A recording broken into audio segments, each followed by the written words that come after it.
Videocast number 26, Stove Cooking. The keys to effective stove cooking is preparation and heat control. The stove I own, and the ones the troop uses, is a Coleman 2-burner stove. These stoves are cheap and generally reliable. Heat control, however, can be a problem with the propane, as it seems like on most of the stoves the heat creeps up a bit as you're cooking. To combat this, it's always good to check the flame height regularly. In general, as you cook, the surfaces that you're using, the pots and pans, will begin to retain heat. So even if your heat is even, you'll need to turn it down a bit as you really get cooking. Another thing that helps in the cooking process is food preparation. While all the Scouts want to actually work the spatula, none of them want to prep the food.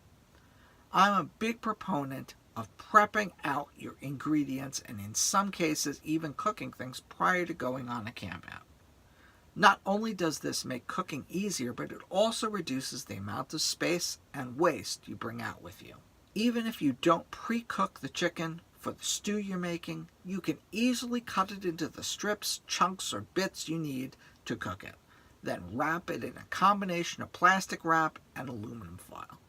The plastic will keep it from leaking, and the foil will help retain the temperature. Chicken is a particular problem outdoors, as you don't want to contaminate all of your pots and pans and utensils with the risk of salmonella.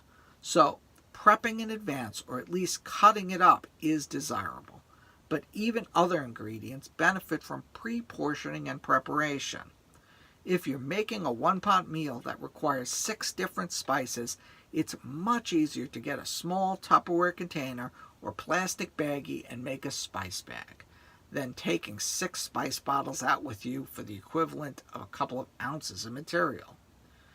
You can only drill preparation into the boys so much, but what you can do is set the example with the adult patrol when you cook. Believe me, if you see you're making a ton of garbage to haul back and forth, they'll never follow your minimizing instructions. Along with pre-prep, I like to teach the idea of a sous chef, which is another Scout who hands over the ingredients as the cook needs it. So if Scouts are making grilled cheese, have another Scout take out the bread and organize the butter and unwrap the cheese slices. This will let the designated cook monitor the results instead of looking for the end of the cheese wrapper. This keeps the mishaps in cooking to a minimum and makes cleaning up easier too. But this is what works for us. Take what you like, leave the rest. And as we say in Woodbadge, feedback is a gift. Leave yours below in the comments with all the hope we can learn together. I'm Scoutmaster Dave, and this was Stove Cooking.